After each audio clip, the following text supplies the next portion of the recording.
Alhamdulillahi Rabbil Alamin. Wassallallahu wassalamu ala Sayyidina Muhammad wa ala alihi wa sahbihi ajma'in.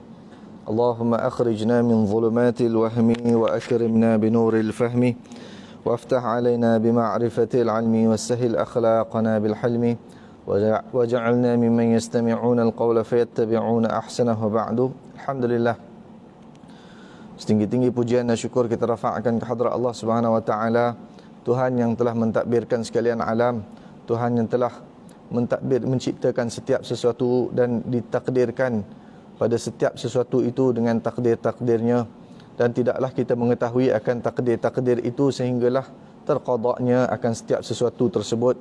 Maka ketahuilah kita bahawa takdir-takdir Allah Ta'ala itu telah diqadakkan, telah dilaksanakan.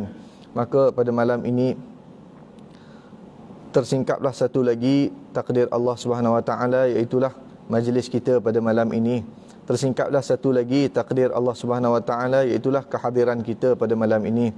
Jadi kita syukur majlis yang baik, yang penuh barakah ini, yang dihadiri oleh orang-orang yang baik, oleh orang-orang terpilih ini. Allah Ta'ala pilih juga kita, walau kita banyak dosa, walau kita banyak maksiat, walau kita macam-macam kerenah kita dengan Allah Subhanahu Wa Ta'ala, tapi Allah Ta'ala telah memilih kita juga untuk sampai. Alhamdulillah, semoga Allah Ta'ala ampunkan dosa kita, semoga Allah Ta'ala bersihkan kita, semoga Allah Ta'ala sucikan kita, semoga Allah Ta'ala tetapkan iman dalam hati kita. Amin ya Rabbal Alamin. Sebelum kita mula kepada majlis kita, sedikit peringatan untuk diri saya yang berucap ini terutamanya, dan untuk kita semua yang ada di sini. Selama mana kita beriman, insya-Allah peringatan-peringatan ini akan memberi kesan kepada kita, akan memberi manfaat kepada kita. Nabi kita sallallahu alaihi wasallam telah mengisyaratkan, memberitakan bahawasanya menjelang hari akhirat nanti, menjelang hari kiamat nanti, Kaabah akan runtuh, Quran akan diangkat, tak ada lagi Al-Quran. Barangkali memang tak ada Al-Quran, barangkali kita buka hanya lembaran-lembaran yang kosong aja. Apa-apa jua boleh bawa kepada makna tersebut. Boleh jadi Al-Qurannya ada tapi orang tak reti baca. Tuan-tuan guru yang ajar Quran, pak gurunya, mak guru pun semua dah meninggal. Yang ada anak-anak muridnya tak reti langsung. Jangankan kata nak mengajar, nak baca Quran sendiri pun tak reti. Boleh jadi belaka. Maka dalam keadaan menjelangnya perkara yang paling dahsyat itu, Kaabah pun akan roboh. Kaabah itu kan sebesar-besar syariat, syiar, sebesar-besar syiar kita umat Islam. Quran kan adalah sebesar-besar syiar kita umat Islam. Kalau yang paling besar aja boleh hilang, maka yang kecil-kecil syiar Islam juga akan semakin menghilang. Kita perhatikan, kita muhasabah sedikit lah ya. Kita renungkan sedikit, muhasabah tentang apa yang telah berlaku kepada kita dalam masa yang terdekat ini, dalam setahun 2 tahun ini, iaitu terutamanya dengan wabak COVID-19 ini, yang telah mengorbankan ramai nyawa, yang telah menyebabkan ramai yang sihat jatuh sakit. Kemudian selepasnya dan dengan sebab kesan COVID itu, kita tengoklah apa yang tersisa pada agama kita. Kita tengoklah waktu tu, maknanya kita terhalang daripada datang ke masjid. Kita terhalang daripada datang ke masjid. Masjid-masjid yang sebelumnya itu riuh, ramai, kanak-kanaknya, wanitanya ada, kuliahnya, maulidnya, yasinannya, tahlilannya, dah semakin sunyi. Nampak? Nak menjelang ke arah syiar yang paling besar itu akan luput, akan hilang. Syiar-syiar yang kecil makin hilang. Kena pegang ya, kena percaya, kena yakin, kena tahu, bahawasanya habis COVID, kita nampak macam dah reda, dia takkan back to normal. Dia akan terus hilang terus. Dan sementara apa yang masih ada ya, sementara apa yang masih belum hilang, yang dapat kita capai, dapat kita grab, dapat kita pegang. Tak mampu pegang dengan tangan, gigit dengan gerham. Gigit sekuat-kuatnya. Jangan lepaskan. Apa yang masih tersisa, kita tengok ajalah hari ini, soft kita dah tak boleh nak rapat macam dulu. Kalau dululah kita rapat soft, masih lagi dalam ahli-ahli qaryah kita bertelagah, bertegang leher di antara sesama kita. Itu dah rapat soft, apatah lagi renggangnya soft. Rasulullah mengatakan sesungguhnya Allah Ta'ala akan mengkucar-kacirkan hati-hati bagi saf yang yang bengkang-bengkok, yang tidak lurus. Dan bantuan Allah tidak sekali-kali datang kepada saf-saf yang tidak lurus. Dah buat saf yang rapat pun, tapi safnya bengkang-bengkok, ada yang ke depan, ada yang ke belakang, tak lurus pun, Allah Ta'ala takkan bagi bantuan. Ini kan pula apa yang ada dengan kita hari ini. Agaknya adakah kita akan dapat bantuan daripada Allah? Allahu Akbar. Dengan apa yang berlaku kepada saudara-saudara kita di tempat-tempat lain yang mana mereka ditimpa dengan ujian banjir, musnah segala harta benda begitu. Jangan kita mengatakan itulah banyak maksiat sana. Jangan. Demi Allah, maksiat itu berpunca daripada kita sendiri. Berpunca daripada kita. Mereka dapat bala bencana itu, dapat musibah itu, barangkali itu sebagai kafarah. Allah nak ampunkan dosa mereka.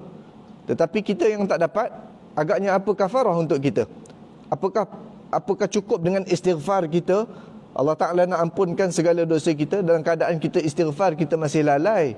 Dalam keadaan kita istighfar, kita masih terpalit dengan dosa, masih bergulumang, masih berkubang dengan dosa. Adakah agaknya kita diterima istighfar kita? Yang nama taubat itu bukan pada istighfar. Yang nama taubat itu bukan pada solat sunat taubat. Yang nama taubat itu pada hati. Yang nama taubat itu ada rukun-rukunnya. Ini wajib kita pelajari. Setiap seorang Muslim daripada kita, pastikan anak-anak kita, isteri kita tahu apa rukun-rukun taubat. Rukun taubat itu ada 3. Rukun taubat tu ada 3. Kita sebutkan, walaupun kita sering kali sebut kat mana-mana, tapi nak kena peringatkan selalu supaya kita sentiasa bertaubat. Ya, aku setiap hari bertaubat. Aku istighfar satu hari tak kurang pada 100 kali. Aku istighfar satu hari tak kurang pada 1000 kali. Aku solat sunat taubat tak kurang daripada 8 rakaat satu malam. Siang pula aku solat lagi duha 8 rakaat sebagai awabinnya, sebagai solat sunat taubatnya. Itu solat sunat taubat, istighfar, sayyidul istighfar sekalipun, ia hanya bungkusan. Tetapi apa yang ada dalam bungkusan tersebut? Adakah terkandung di dalamnya rukun-rukun taubat? Apakah rukun taubat? Yang pertama, itulah kita meninggalkan dosa dengan kadar segera. Meninggalkan dosa dengan kadar segera. Apa dia dosa? Kita cek sendiri, kita semak sendiri. Apa dosa kita? Macam-macam kita punya hal dengan Tuhan. Macam-macam hal kita dengan sesama manusia. Macam-macam dosa kita terhadap anak-anak kita, isteri kita. Kita tak tekankan, kita tak beratkan kepada mereka pengajian-pengajian agama. Fardhu ain, ke mana? Ke laut. Anak-anak kita ada kita semak. Wuduk mereka, ada kita semak bacaan Quran mereka. Ada kita semak solat mereka, ada kita cek bacaan-bacaan dalam solat. Ada kita cek, engkau tahu tak yang mana rukun, yang mana sunat? Tak tahu rukun, tak tahu yang mana rukun, yang mana sunat, itu solat aja tak diterima. Anak kita dah umur berapa? Dah mencecah 18, dah masuk 20, dah nak berumah tangga dah pun tak tahu lagi. Allah, maka itu dosa kita, ya. Itu dosa. Sebab tu kita sebut pada majlis sebelum ini, saya minta maaf kalau majlis sebelum ini saya tak sebut, bahawasanya majlis yang kita duduk ini adalah fardu ain. Lebih fardu, lebih besar pemberatannya daripada solat jemaah. Lebih besar. Solat itu rukun Islam. Tetapi mempelajari tentang Islam keseluruhannya itu lebih diberatkan lagi. Maka kita duduk ini adalah kefarduan dan pahalanya cukup besar. Dan kita tinggalkan dengan tak ada apa-apa alasan yang munasabah. Majlis-majlis seperti ini, ada malam lain, ustaz ni boring lah, asyik ajar bab wudu aja dari dulu. Kita tinggalkan. Kalau wuduk kita tak sempurna, kalau kita belum betul-betul lagi wuduk seperti mana yang diajar oleh ustaz tu, berdosa kita. Tidur kita berdosa, wuduk kita pun berdosa, tengah semayang kita pun berdosa. Maka itu dosa-dosa kita yang wajib kita taubat. Kita tinggalkan segera. Nak taubat pada dosa, wajib tinggalkan segera. Jadi itu rukun pertama, rukun taubat. Rukun kedua, menyesal dengan apa yang kita telah lakukan, atas dosa-dosa yang kita lakukan. Kita punya zaman muda kita, zaman jahiliah kita, macam-macam hal tau. Kalau bentangkan balik, Allah tak percaya hari ni aku dah jadi ahli masjid, hari ni aku dah jadi ahli jemaah, hari ni aku tak tinggal jemaah 5 waktu. Kalau tak datang pun pasal aku pergi kerja, pasal aku masuk ofis, tapi kat ofis aku jemaah. Allah, kemain ya. Tapi kau punya zaman muda, Macam mana, kau dah taubat ke belum? Kalau taubat, ya Alhamdulillah. Tapi kalau tak taubat, kau taubat segera, wajib taubat segera. Selagi mana kau belum bertaubat, kau masih terikat, dikira berdosa. Dikira berdosa dan dikira menangguh-nangguhkan taubat. Macam mana kita nak cek kita punya zaman muda punya dosa dah taubat ke belum? Terkenang kembali. Zaman-zaman kita syok dengan kugiran dulu, terkenang kembali, boleh senyum ke boleh menangis? Kalau boleh tersenyum, itu makna belum menyesal kepada dosa kita. Makna kita masih terpalit dengan dosa. Begitulah kita, tidur kita, jaga kita, semayang kita, zikir kita, baca Quran kita dalam dosa. Kerana apa? Kerana dengan dosa-dosa yang kita telah lakukan dulu, tak pernah sedikit pun kita menyesal. Ada sudah itu zaman dulu punya cerita. Sekali-sekala terkenang, tersenyum jugalah. Allah. Itu macam-macam lagi lah. Kita payah ceritalah yang masuk kedai nombornya, dengan yang daun pakaunya. Macam-macam lagi lah hal-hal kita tu. Itu tak sampai kita nak sebut sendiri pun kita malu. Tapi depan Allah kita sebut. Depan manusia jangan sebut. Jangan dicerita pula. Ada orang tak malu tau. Dah tua-tua, aku tengok engkau Pak Haji, aku tengok engkau dekat masjid, dekat surau aja, boleh pula dia cerita kat kita, saya ni ialah dah umur-umur sekarang, tak macam muda-muda dululah. Oh, muda-muda dulu zaman saya tu hebat. Apa? Saya cerita kat kita, dia minum apa? Tak ingatlah apa istilahnya ya. Minum arak sampai 1 jak. Boleh apa buat lumba-lumba dengan kawan pula. Itu zaman 70-an tu kan. Biasa orang minum arak. Saya pun sama terlibatlah. Tapi itu cerita zaman dulu. Kenang-kenang buat apa ingat-ingatan. Allah, maknanya kau belum menyesal akan dosa kau. Maknanya kau masih dikira sebagai peminum arak walaupun kau dah tak minum arak. Jaga-jaga. Itu macam-macam lagi lah. Balik nanti muhasabah. Kat sini aja kita boleh muhasabah. Kenang dosa kita. Ingat, ya Allah, aku berdosa dengan kau, ya Allah.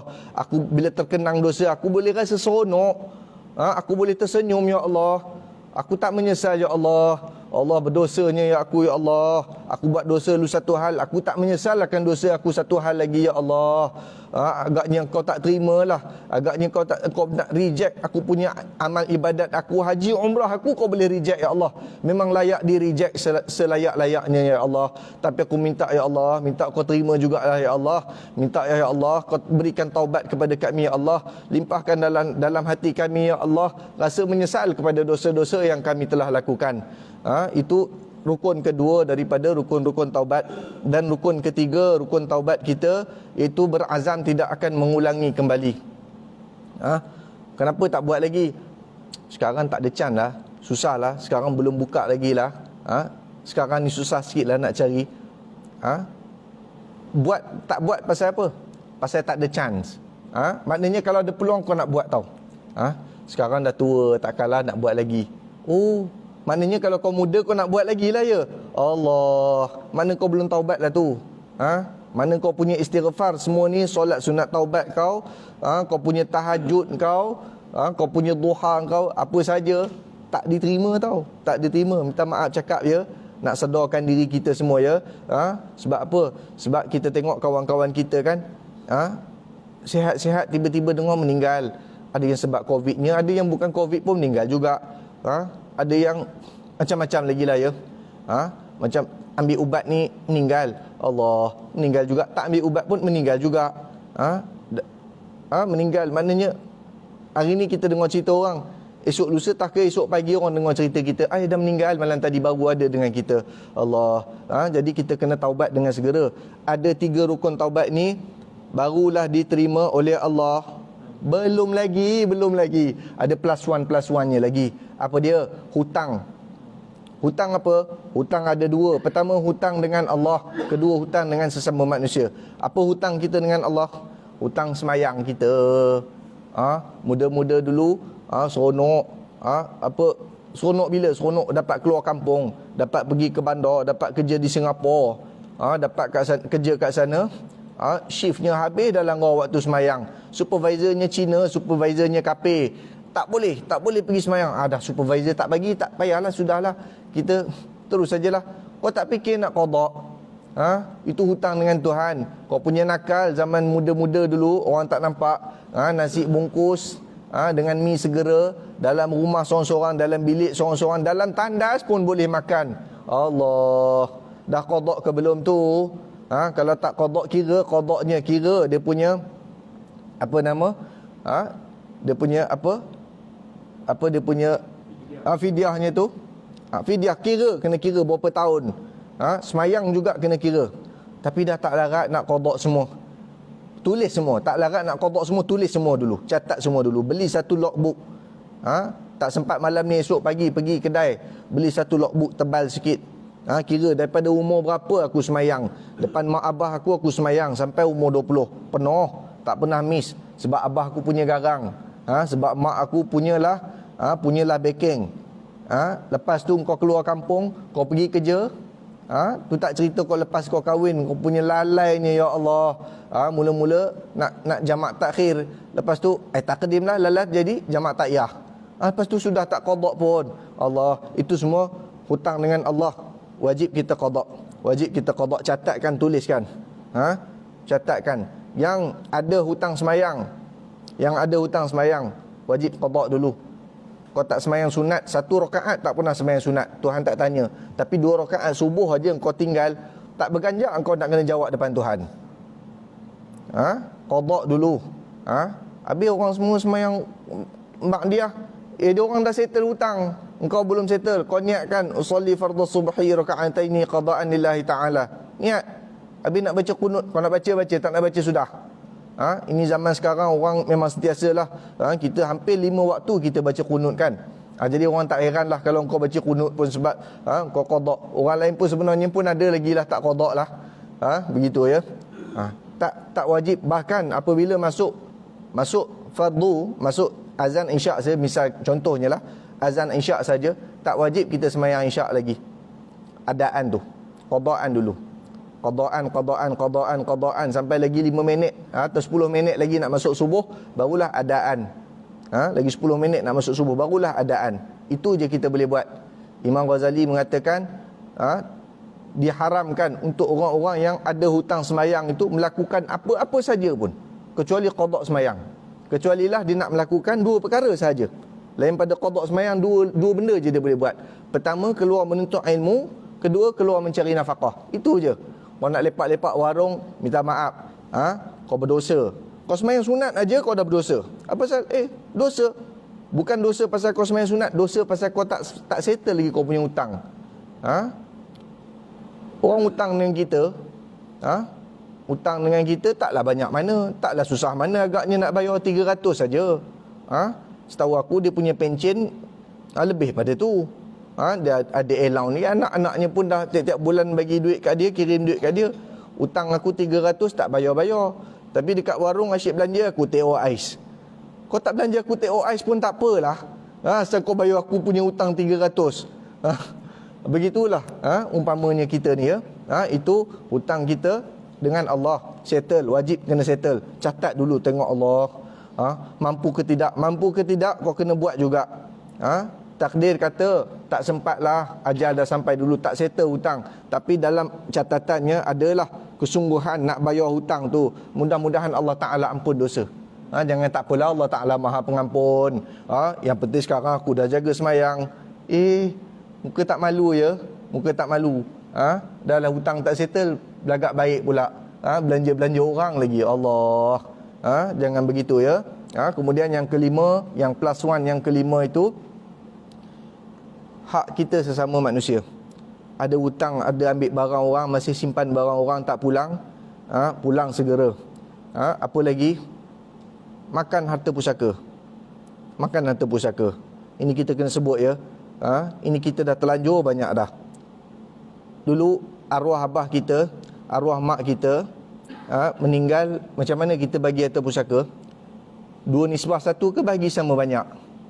Kita bagi sama banyak lah, adil. Rupanya Tuhan kata 2 nisbah 1 tu tak adil. Hukum Tuhan tu tak adil rupanya. Kita bagi sama banyak, itu lebih adil je. Allah. Kufur. Siapa yang antiqad gitu kufur. Siapa yang tahu sekarang, taubat segera. Tak cukup dengan taubat segera. Kalau dah terlanjur, balik bincang adik-beradik. Boleh tak ujung minggu ni kita kumpul adik-beradik berapa orang yang ada? Kalau boleh bagi, tak boleh pun bagi boleh jugalah. Ataupun katalah kita buat doa selamat, jemput semua datang, habis tu ada benda sikit, Along nak bincang ni, abang besar sekali, ataupun yang paling tua tu siapa, bincanglah. Kalau kita tak paling tua pun, kita cadangkan pada abang long kita lah, pada kak long kita ke, kita nak kumpul, kita adik-beradik kita je nak bincang balik. Dulu kan waktu arwah abah meninggalkan, kita bahagi gitu. Lepas tu arwah mak meninggalkan pun kita bahagi gitu. Maknanya apa? Maknanya anak adik-adik beradik perempuan kita, kakak kita, adik perempuan kita dah termakan hak orang lain. Termakan hak orang lain. Makna dia dah makan haram punya tau. Bahagian yang haram, Rasulullah mengatakan kullu lahmin nabata min haram fannaru aula bih. Setiap daging tumbuh daripada yang haram, neraka yang terlayak baginya. Maka kita bincang macam nilah. Kita nak bincang patutnya yang dapat dulu berapa. Jadi kita tanya, kau punya bahagian, maknanya kau terhutang dengan aku berapa? Kalau kita dah adik-beradik lelaki, kita mudah-mudahkan ajalah. Maknanya adik-beradik perempuan semua terhutang adik-beradik lelaki sekian-sekian banyak. Kira kena buat taksiran. Kira betul-betul. Terlebih 2 sen pun kira juga. Apatah lagi terlebih RM200, RM2,000. Sepatutnya kena pulangkan balik lah. Lepas dah kena pulang balik, kau kena pulang aku berapa banyak? Kau kena pulang aku berapa banyak? Kak Ngah punya nak pulang kepada aku berapa banyak? Kira nanti. Lepas tu dengan kita sendirilah, abang-abang kita, adik kita ini, biar dia punya itu dia selesai. Dengan kita buat senang sudah. Bagi adik perempuan kita, busu sini, kau punya hutang abang berapa? Patutnya saya kena bayar sini macam ni. Nantilah ya busu usahakan, ginilah busu, abang settlekan aja. Abang halalkan yang sekian banyak tu, abang halalkan. Tak apa, kau ambil aja. Yang abang-abang kita jangan kita suruh, kau pun kena halalkan, jangan. Pokok dia tak redha nanti. Kalau yang lain buat semua gitu, alhamdulillah, bagus. Tapi jaga, pastikan je. Tapi kan mak kan pesan dulu, bagi sama banyak. Bagi sama rata. Tak apa, kalau nak teruskan boleh. Boleh teruskan ikut yang mak kau pesan. Cuma mak kau kena seksa dalam kubur. Pasal kau pakai yang pesanan dia yang bercanggahan dengan syariat Allah. Begitu ya. Itu hak sesama manusia, wajib pulangkan. Kita sebut yang biasanya berlakulah. Jadi ini waktu time kita nak muhasabah, nak cek balik. Kerana kita tak banyak masa tau. Tak banyak masa. Masa diri kita sendiri aja, ajal kita dah tunggu. Tatah malaikat maut dah tunggu dah kita lepas balik masjid, ataupun tak sempat keluar masjid lagi dah tunggu kita. Takut-takut ni perkara tak selesai, tak settle. Allah sangkut banyak kita. Kita ingatkan kita dah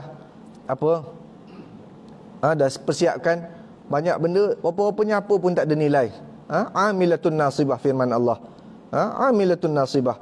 Buat amal-amal yang berat-berat, tetapi apa pun tak ada, rugi saja. Allah. Jadi mudah-mudahanlah ya, Allah Ta'ala ini teguran untuk Allah Ta'ala, daripada Allah Ta'ala untuk kita semua tahu. Kita sama-sama peganglah. Yang tak ada, tak ada, aku tak ada settle semua dah, Alhamdulillah, Alhamdulillah. Istiqamahkan. Yang tak settle tu kena settle. Yang kena settle, kita kena settle. Sebelum kita nanti takut sana nanti Allah tak sanggup. Berapa ramai Rasulullah mengatakan, ada orang yang dia beramal dengan amalan-amalan yang begitu makbul selama 60 tahun amalannya, tetapi dengan sebab harta pusaka tak selesai, dengan dosa tersebut, amalan-amalan di 60 tahun tu tak dapat nak bantu, menyebabkan dia kat mana? Neraka, kekal pula tu. Allah. Makan yang haram satu dosa tau, tapi mengatakan tak mengapa kepada yang haram, batal syahadah, batal iman. Itu yang kita nak mengaji dalam Quran. Yang mana Quran sebut halal, kita i'tiqadkan halal walau kita tak jamah.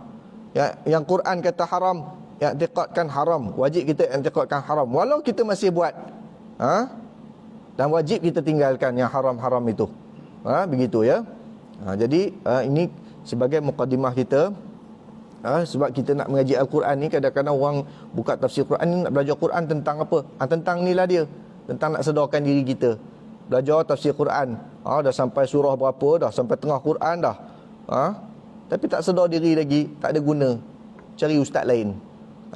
Tak payah celalah, tak payahlah ngata cerita pasal ustaz tu tak bagus lah, ajar dia sampai surah berapa, tapi tak faham apa kita. Tak payahlah kau cerita dengan orang, kau pergi cari ustaz lain, belajar ustaz yang menyedarkan diri kau. Kalau ustaz tu buat kita tak sedar diri juga, tinggalkan. Cari ustaz yang menyedarkan diri kita. Ramai lagi, insya-Allah ada. Ada di kalangan kita di bumi Batu Pahat ni, tak pernah sunyi daripada para ulama Pak Kiai kita aja, macam-macam majlisnya penuh, kita tengok jadualnya, Allah, dah tua-tua begitu aja masih penuh jadual ya. Kita yang muda-muda, yang masih sihat-sihat, sibuk aja, sibuk. Kalau sibuk dengan majlis tak apa. Ini sibuknya dengan dunia, sibuknya dengan bola, sibuknya dengan badminton. Astaghfirullahalazim. Ini bukan untuk kita saja ya. Ini peringatan nanti balik rumah, sebut dekat anak-anak kita, isteri kita. Kalau ada yang seorang isteri lah, yang lebih isteri kita. Nanti seorang isteri aja disebutkan pula. Isteri lain tak sebut ya. Baik. Jadi salah satu perkara lagi, kita nak belajar tafsir Al-Quran ini, kita nak belajar Al-Quran ini, yang terpaling-paling penting apa tahu? Terpaling-paling penting, kita kenal Rasulullah. Kita kenal Rasulullah. Siapa ngaji Quran, siapa belajar tafsir tapi tak kenal Rasulullah, kau tak belajar lah tu. Belajar dengan ustaz sekian, kita belajar tafsir dengan ustaz sekian. Surah apa? Surah sekian. Apa kaitan dengan Rasulullah?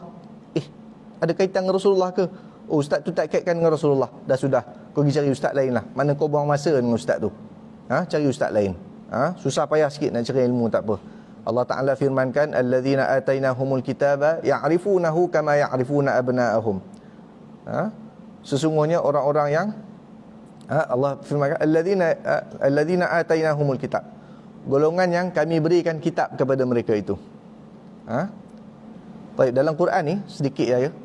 Kita benda ni belum sampai lagi, tapi tak apalah kita sebut, sebab orang yang biasa baca Quran dia mungkin perasan. Ada dua pesen Allah sebut. Pertama, alladzina atainahumul kitab. Maksudnya apa tu? Golongan yang kami berikan kitab kepada mereka. Lagi satu Allah sebut alladzina utul kitab, golongan yang diberikan kitab. Allah tak sebut kami beri kitab, diberikan aja. Baik, panduan kita yang alladzina atainahumul kitab, yang kami beri kitab, yang Allah kata kami tu, perbuatan dia yang lepas itu, yang Allah akan sebutkan dia buat apa lepas tu, itu perbuatan yang terpuji. Kalau Allah sebut alladzina utul kitab, golongan yang diberikan, Allah tak sebut kami, seolah-olah Allah malu, aku bagi kitab kok dia jadi gitu, kok jadi tak senonoh. Itu maknanya perbuatan dia yang lepas tu, yang Allah akan sebutkan itu perbuatan tercela. Jadi kat sini Allah Ta'ala sebut apa? Alladzina atainahumul kitab, golongan yang kami berikan kitab kepada mereka, ya'rifunahu, mereka kenal dia. Siapa dia itu? Rasulullah. Mereka kenal Rasulullah kama ya'rifuna abna'ahum, seperti mana mereka kenal akan anak-anak mereka. Kita kenal anak kita dengan kita kenal bapa kita, yang mana lebih kita kenal? Anak kita lagi kita kenal kan? Walau anak kita baru umur berapa tahun, banding dengan bapa kita tu, bapa kita yang meninggal tu pun, lepas meninggal pun kita tak kenal lagi. Dah kawan-kawan dia datang, pakcik kita datang, makcik kita datang, cerita pasal bapa kita. Oh, baru aku kenal bapa aku macam ni ya. Banding kita kenal anak kita, maknanya kita lebih kenal anak kita. Maka Allah Ta'ala sifatkan, Allah ceritakan orang-orang yang diberikan kitab. Siapa yang diberikan kitab? Yang kami berikan kitab. Yang kami berikan kitab kepada mereka. Siapa dia? Yahudi lagi, Nasara. Dua golongan lah. Bani Israel, dua-dua Bani Israel. Satu Bani Israel yang Allah beri mereka kitab Taurat. Siapa dia? Umat Nabi Musa. Lagi Nasara, umat Nabi Isa, pun Bani Israel jugalah. Apa beza Taurat dengan Injil? Ada bezanya. Ada bezanya. Yang diberi Taurat pun sama, yang diberi Injil pun sama. Sama kat mana? Sama, mereka dua-dua yang mengaji kitab tu kenal Rasulullah seperti mana mereka kenal akan anak mereka sendiri. Kenal sungguh, luar dalam semua kenal. Tutur bicara Rasulullah pun mereka tahu macam mana. Duduk Rasulullah, bangun Rasulullah, jamah Rasulullah, letak Rasulullah, baring Rasulullah, tidur Rasulullah, bangun Rasulullah, jalannya Rasulullah, pakai Rasulullah, tanggalnya Rasulullah, semua mereka tahu. Siapa tu? Orang yang mengaji kitab Taurat, mengaji kitab Injil. Kenapa kita mengaji kitab Quran tak pernah kenal Nabi kita? Yang sebenarnya mengaji Quran ke tidak ni? Kalau kata mengaji Quran, belajar tafsir, mesti kenal Nabi. Ni kok mana mengaji Quran tapi tak kenal Nabi ni? Tak ngaji lah tu. Kata tak ngaji lah tu. Kata pergi ikut kelas matematik ni. Ikut tuition matematik. Kumon lah. apa benda macam-macam lagi lah. Balik-balik kau tak pandai matematik, kau belajar ke tidak? Marah anak kita marah anak kita. Pasal apa? Tak reti-reti juga. Kau belajar ke tidak ni? Abah dah habis ratus-ratus untuk kau bagi pandai matematik. Tak pandai-pandai juga. Tak belajar lah tu. Maknanya tak belajar lah tu. Samalah kita ya. Samalah kita, tak kenal Nabi kita. Jadi insya-Allah mudah-mudahan dengan kita mengaji tafsir Al-Quran ni, kita tengok pada setiap ayat Al-Quran, kita akan nampak Rasulullah. Kita akan nampak Rasulullah. Kita akan kenal Rasulullah. Bukan setakat kenal pada zahir Rasulullah, tapi batinnya Rasulullah, rahsianya Rasulullah itu insya-Allah kita akan kenal. Kita akan kenal. Dan bukan setakat kita nak kenal tau, kita nak ikut, kita nak contohi, kita nak teladani, kita nak kagumi, kita nak apa? Nak agungkan. Yang nama Rasulullah memang agunglah, paling hebatlah. Tak ada yang lebih pada tu. Tanda-tanda kita betul-betul mengagungkan Rasulullah, kita nampak selain pada yang tak ada kaitan dengan Rasulullah ni, hina belaka. Hari ni kenapa kita nampak harta benda adalah satu benda yang besar, satu benda yang penting, sedangkan benda tu tak ada nilai. Pasal apa? Pasal kita tak kenal Rasulullah. Dalam hati kita tak ada cinta kepada Rasulullah, menyebabkan kita cinta kepada benda-benda yang tak guna ni, yang membebankan kita, yang menyusahkan kita. Sedangkan yang nak menyenangkan kita, yang bantu kita akhirat nanti Rasulullah. Amalan kita boleh bantu kita? Siapa kata amalan dia boleh bantu dia? Siapa kata amalan dia boleh bantu dia? Kita amal, tetap beramal, bersungguh-sungguh, kena istiqamah. Amal je banyak, amalnya istiqamah setiap hari, tak boleh tinggal. Tapi untuk nak mengatakan dengan amalan itu dapat membantu aku akhirat nanti, tidak sekali-kali. Dengan perasan. Siapa yang kata gitu, orang tu orang perasan. Dia perasan sungguh. Kononnya dia punya amalan tu bagus sangat. Yang bantu kau Rasulullah tau. Yang bantu kau Rasulullah. 50,000 tahun kita berdiri nanti, mahsyar nanti. Amalan mana yang datang bantu kita tu? Amalan ni mana yang datang? Rasulullah. Rasulullah yang mula-mula orang pertama yang akan sujud pada Allah, merayu pada Allah, tolonglah ya Allah, kesianlah dengan hamba-hamba-Mu ni ya Allah. Rasulullah akan puji kepada Allah sampai Allah kata irfa' wasal tu'ta washfa' tu syafa'. Allah kata bangunlah wahai Rasulullah, mintalah apa nak minta, aku nak bagi. Pasti engkau diberikan apa yang kau minta. Washfa' tu syafa', dan berilah syafaat, nescaya syafaatmu dapat membantu kepada orang yang kamu nak syafaatkan. Waktu tu barulah Allah Ta'ala layan kita, bangkitkan kita, hidupkan kita. 50,000 tahun berdiri, tak tahu apa punca, tak tahu nak ke mana ni, dengan panah, dengan apa. Allah biar je macam tu. Siapa yang bantu kita? Amalan kita. Ni ngaji Quran sungguh-sungguh, baik kenal Rasulullah. Ni orang munafik, dia duduk dengan Nabi ni, semayang belakang Nabi. Tok imam dia Nabi, belajar Quran pada Nabi, tapi dia tak faham, dia tak mengaji. Dia mengaji, datang duduk majlis, duduk ujung-ujung tu. Orang tengok orang lain duduk, dia duduk sekali. Orang balik, dia balik. Orang tak nampak dia lari balik. Macam itulah orang yang munafik. Itu pasal dia orang tak kenal Rasulullah, maka iman mereka tak laku, mereka dikira sebagai munafik. Baik, jadi insya-Allah kita mulakan malam ni. Tak tahulah sempat ke tidak ya, ada berapa minit lagi ni? Berapa minit lagi insya? 10 minit lagi ada. Lebih kurang ya. Baik, pertama sekali kita tengok pada surah Al-Fatihah. Surah Al-Fatihah ini sangat unik. Surah Al-Fatihah ini luar biasa, tak macam surah-surah lain. Rasulullah menyifatkan surah Al-Fatihah ini sebagai Ummul Kitab. Ummul Kitab, ibu, induk kepada kitab Al-Quran. Maknanya apa? Bila induk, segala apa ayat yang ada dalam mana-mana ayat, mana-mana surah daripada surah-surah Al-Quran, semuanya ada kaitan daripada ayat-ayat Al-Fatihah. Dan Al-Fatihah ini kita kata sebagai abstrak kepada keseluruhan Al-Quran. Muqaddimah, thesis statement, nak bagi tahu Quran ni nak cerita tentang apa. Jadi bila faham surah Al-Fatihah, insya-Allah kita faham, kita belajar ayat-ayat Al-Quran, kita takkan lari kefahaman kita daripada kehendak yang sebenar yang Allah Ta'ala kehendaki kita faham. Takkan terlencong kita. Baik, surah Al-Fatihah mengandungi 7 ayat. Tak ada khilaf. Di kalangan ulama tak ada khilaf. Semua kata 7. Tak ada yang kata 8. Khilafnya bismillah tu je. Sama ada bismillah tu ayat ataupun tidak. Sebahagian kata ayat, sebahagian kata tidak. Habis kalau tak ayat kan dia jadi 6. Tak jadi 6 lah. Sebab dia kata siratal ladzina an'amta alaihim. Satu ayat. Itu ayat 6. Ghairil maghdubi alaihim waladdallin. Itu ayat 7. Itu ajalah. Macam kita kata sebelum ni kan.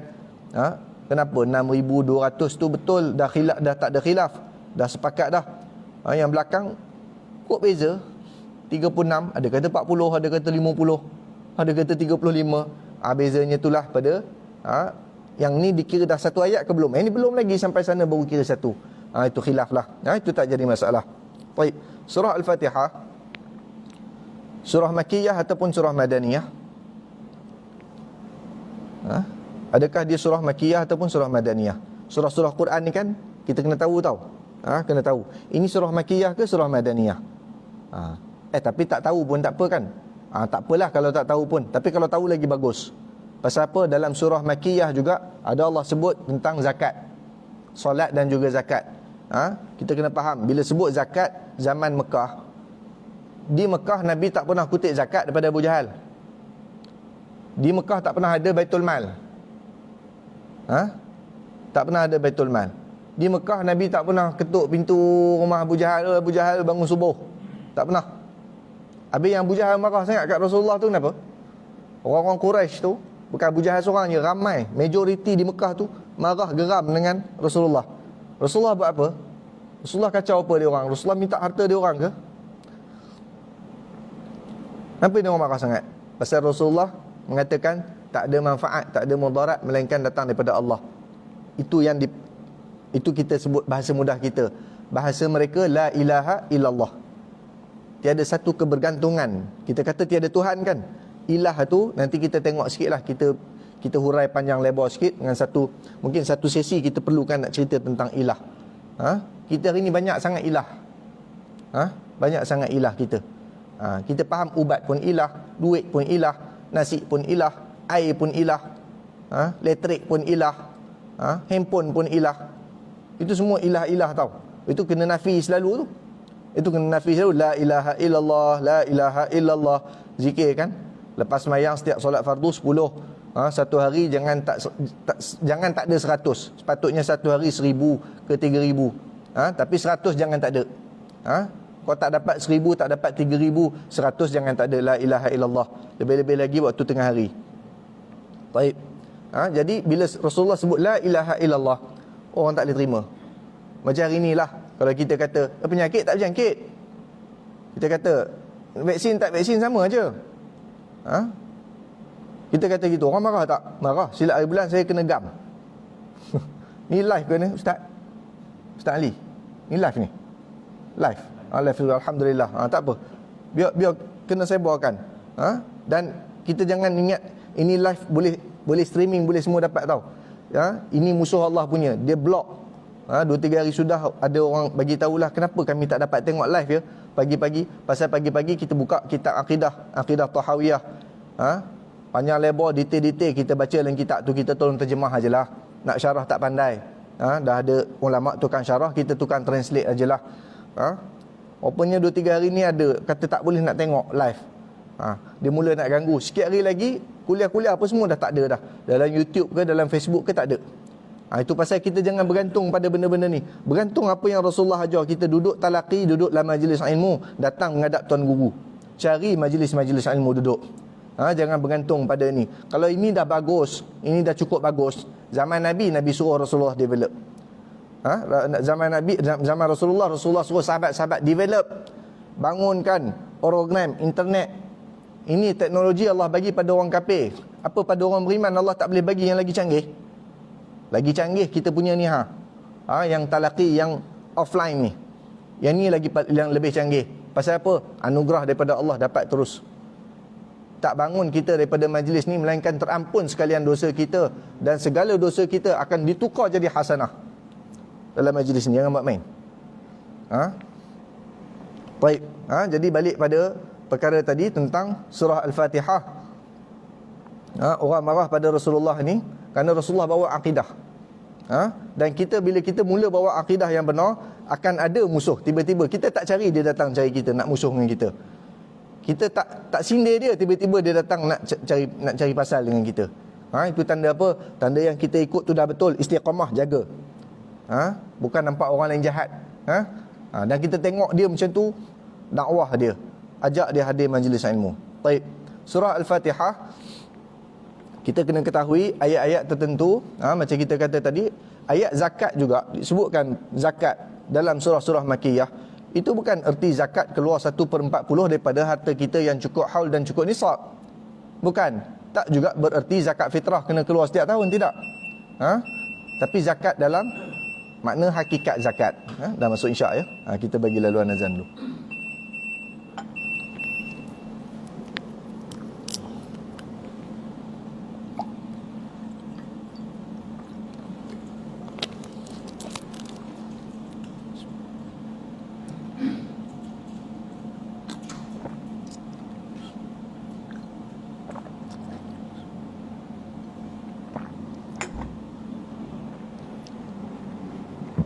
Alhamdulillah.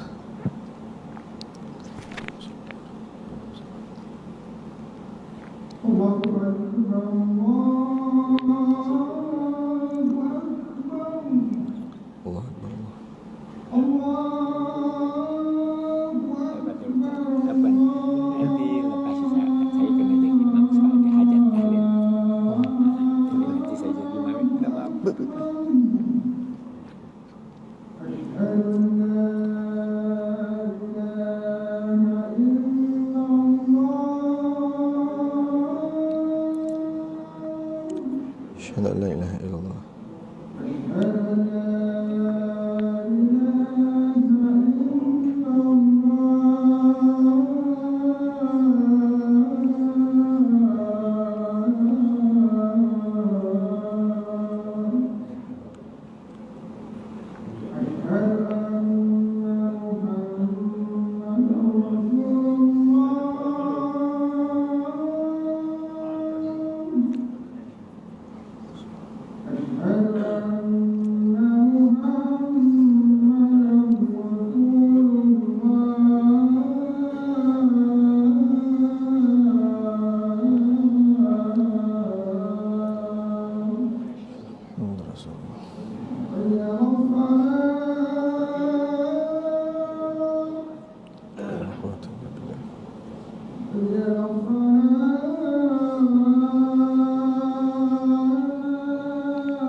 Mengetahui surah-surah daripada Al-Quran ini adalah surah Makkiyah dan Madaniyah.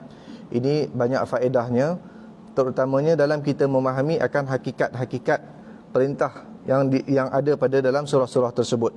Antaranya, bila kita sebut surah Makkiyah ini, jangan faham kata surah Makkiyah surah yang diturunkan di Mekah. Bukan diturunkan di Mekah ya, diturun sebelum hijrah. Surah Madaniyah tu pula bukan surah yang diturunkan di Madinah, tapi surah yang diturunkan lepas hijrah Nabi. Contohnya kita baca Iza Ja'a Nasrullah tu kan. Kalau kita tengok dalam Quran dia tulis surah Madaniyah. Turunnya kat mana tu? Atas Bukit Safa. Bukit Safa tu kat mana? Mekah lah, Masjidil Haram tu kan. Tapi kenapa dia jadi Madaniyah? Sebab dia diturunkan lepas hijrah. Jadi kita fahamlah, kalau yang turun dulu, kemudian ada yang turun kemudian. Kalau kita tengok hukumnya, nak pakai yang mana ni? Tengok pakai hukum yang turun kemudian. Macam itulah. Itu yang lebih detail lagi lah. Tapi pokoknya kita tengok surah-surah Makkiyah ini semua penekanan tentang, pertama tentang akidah, tentang hakikat la ilaha illallah Muhammadur Rasulullah. Keduanya, ayat-ayat daripada surah Makkiyah ini semuanya membawa kita kepada tazhid, at-tazhid 'anid dunya, untuk zuhud kepada dunia.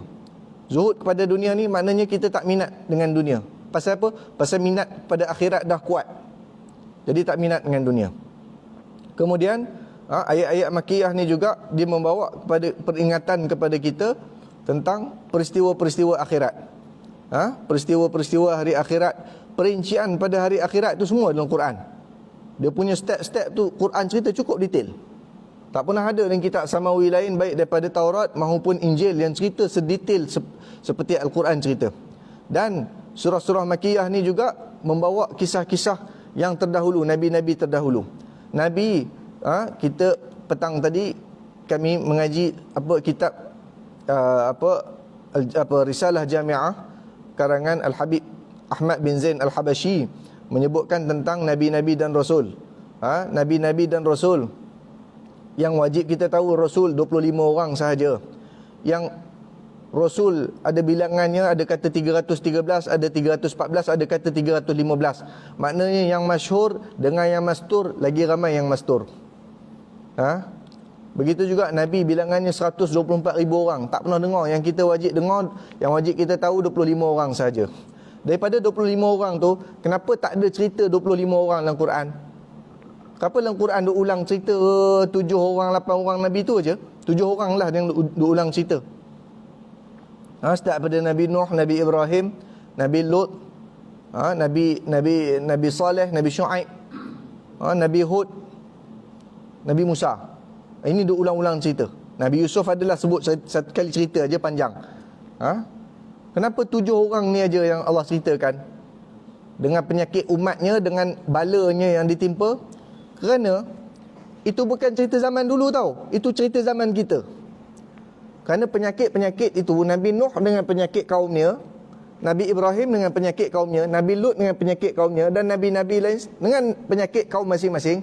Untuk umat akhir zaman, untuk kita yang dah tak ada Nabi ini, penyakit ketujuh-tujuh umat tu ada dilonggokkan dan dipertanggungjawabkan atas pundak siapa? Para ulama'. Itu pasal jangan kita tolak hadis yang Rasulullah mengatakan apa? Awliya'u ummati khairun min awliya'u ummati afdalu min anbiya'i Bani Israel. Wali-wali di kalangan umatku itu lebih utama daripada nabi-nabi Bani Israel. Kita kata ni hadis ni macam tak kena je ni. Takkan wali lagi tinggi pada nabi? Ya memang wali takkan lebih tinggi pada nabi, kerana nabi mereka maksum. Mereka ada kedudukan mereka, tetapi wali juga ada kedudukan mereka. Dan ini wali pula bukan wali daripada Bani Israel. Kalau wali daripada Bani Israel, Allah agung-agungkan mereka di dalam Al-Quran. Wali daripada umat Nabi Muhammad bagaimana? Jadi wali ni ada satu kedudukan khas dia. Nak lagi dia wali umat Nabi Muhammad. Nak lagi dia wali daripada nasab Sayyidina Nabi Muhammad sallallahu alaihi wasallam. Jadi wali-wali umat Nabi Muhammad ni, dia kena pikul berapa profil, berapa portfolio. Nabi Nuh satu portfolio, Nabi Ibrahim satu portfolio. Nabi Muhammad dah wafat dah, Nabi kita ni. Umatnya, di kalangan umat tu bukan semua, ulama'nya sahaja. Ulama'nya nak kena settle, nak kena selesaikan portfolio, 7 portfolio, bukan satu portfolio. Kita tengok hari ni, penyakit umat Nabi mana yang tak ada dalam masyarakat kita? Siapa berani kata tak ada? Dan seperti mana bala yang Allah Ta'ala pernah timpakan kepada mereka dulu, akan dan sedang menimpa kepada kita. Kita tak sedar, tak ada bala apa? Kan Nabi Nuh dah kena kan, kaum Nabi Nuh dah kena banjir kan. Kita kata kita pun dah kena banjir. Yelah sana kena banjir yang baru ni ya, kesian je kat sana. Kesian kat sana. Engkau tu yang dah dilanda banjir tau. Kau dah hanyut. Tak ada banjir, elok je. Tak ada basah apa. Banjirnya banjir akidah. Hanyutnya hanyut akhlak. Rosaknya rosak syariat. Itu semua dah rosak, kau tak sedar. Apa pasal kau tak sedar? Sebab kau dah hanyut dengan banjir tersebut. Kau cubalah paut. Kau cuba paut, kau sedar derasnya arus. Kat mana kau nak paut? Ini majlis-majlis ilmunya, majlis-majlis zikirnya. Ini tempat kau paut. Ini pelampung-pelampungnya yang nak menyelamatkan. Bahteranya siapa? Bahteranya Ahlul Bait Nabi. Bahteranya Ahlul Bait Nabi. Rasulullah mengatakan, Ahlul Baitku seumpama bahtera Nabi Nuh, tidak selamat melainkan yang naik kepadanya. Jadi jangan benci pula Habaib ni. Habib ni kita tak kenal sangat lah. Dia punya ajaran dia ada lain sikit lah. Engkau tu yang pelik. Kau tengok ajaran dia lain. Padahal kau dapat Islam daripada mana kalau bukan daripada mereka? Islam kau bukan dapat daripada pedagang tau. Kau dapat daripada ulama', daripada awliya', daripada Ahlul Bait Nabi yang datang Islamkan kita tanah Melayu. Itu pasal kita semua akidah kita Asy'ariyah, kita tak ada yang Syiah. Itu pasal mazhab kita semua Syafi'i. Tak ada kita mazhab Hanafi. Orang Melayu tak ada Hanafi. Hambali, Maliki jauh sekali, tak kenal pun apa mazhab tu. Kita tahu Syafi'i dari dulu. Pasal apa? Pasal kita dapat agama daripada mereka. Dan sebab itulah mereka sentiasa ambil perhatian kepada kita, jaga kita. Seperti mana atuk mereka jaga kepada atuk moyang kita, seperti juga cucu-cucu mereka jaga kita, cucu-cucu pada moyang-moyang kita. Kita lah dijaga kita. Jadi kita jangan pelik, jangan. Allahumma salli ala sayyidina Muhammad. Allahumma salli ala sayyidina.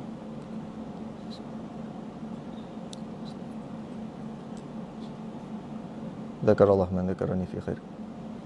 Jadi kita jangan pelik dengar apa pesanan-pesanan, tausiah-tausiah tuan-tuan guru kita, ini apa benda lah ni. Dia cakap ni Ahlul Bait Nabi lah, apa benda lah. Jangan pelik. Kita pasal kita tak pernah belajar. Itu kita tak faham. Jadi ini kita nak belajar serba sedikit supaya kita faham, supaya kita tengok tafsiran ayat Quran ni daripada mana kita nak dapat yang sebetul-betulnya. Yang dia kan banyak kan, ada pandangan ulama' ni, ada tafsir ni, ada imam ni, ada imam sekian. Habis yang mana kita nak pakai? Yang mana paling betul? Dia kalau dalam tafsir Quran ni, dia ada satu konsepnya. Kata guru saya Ustaz Zuhairi, dia kata apa? Dia kata bukannya itu paling betul, ini paling benar. Tak, semua tu betul. Kau kena combine kan. Macam cerita tadilah. Bila kita belajar Quran, kita tahu yang mana makiyahnya, kita tahu itu bukan cerita zaman dulu, tapi cerita zaman kita. Baik. Jadi sebagai penutup, kita tak sempat dapat masuk pada surah Fatihah, melainkan kita nak bagi tahu surah Fatihah diturunkan 2 kali. Dia makiyah dan dia juga madaniyah. Dan surah Fatihah uniknya tak macam surah lain. Malaikat Jibril turunkan, bawa baca kepada Rasulullah. Surah Fatihah Rasulullah dapat waktu Rasulullah dimi'rajkan. Rasulullah dapat surah Fatihah ni ketika Rasulullah dimi'rajkan. Dan turun kali kedua di Madinah. Itu ada khilaf lah di kalangan ulama'. Jadi ini surah Fatihah. Inilah yang jadi rukun kepada kita. Tak sah sembahyang kita melainkan kita dah baca surah Fatihah. Tak sah sembahyang kita melainkan baca Fatihah dengan betul. Tak sah Fatihah kita melainkan pada tasydidnya, pada sabdu yang 14 itu kita sabdukan dengan betul. Iyyaka na'budu wa iyyaka nasta'in. Aku dengar macam tak ada tasydid aja. Bagi tahu Tok Imam, Tok Imam tolong ajar saya tasydid boleh? Jangan kata Tok Imam tu tak betul, marah dia nanti. Panggil Tok Imam baca tasydid betul ke? Iya ke? Saya dengar Imam baca macam iya aja. Ada ustaz saya kat sana kata kena iya, kena tekan sikit, kau tekan lagi kuat. Dia tak tekan kuat sangat, dia tak tekan langsung. Jadi tak ada tasydid tu. Tasydid tu rukun ya, rukun Fatihah. Antara rukun Fatihah dan juga rukun dalam tahiyat tahiyat kita tasyahud akhir tu kan, pun ada tasydid kena jaga ya, kena jaga. Tak sah sembahyang kita nanti tu kalau tak ada tu ya. Jadi rasanya sekadar tu dulu lah kot. Dah terlajak masa lebih banyak dah ni ya. Mudah-mudahan Allah Ta'ala pertemukan kita lagi dalam pertemuan akan datang. InsyaAllah kita akan terus lagi kepada surah Al-Fatihah. Ingat surah Fatihah pendek, 1 malam boleh habis ya. Ini masuk pun belum ya. Nanti kita tengoklah, mungkin satu malam kita dapat khatamkan 7 ayat daripada surah Fatihah ni, insya-Allah. Wallahu a'lam bissawab. Bismillahirrahmanirrahim. Rabbana taqabbal minna innaka antas samiul alim. Da'wahum fiha subhanakallahumma wa bihamdika. Wa akhiru da'wahum alhamdulillahi rabbil alamin. Assalamualaikum warahmatullahi wabarakatuh.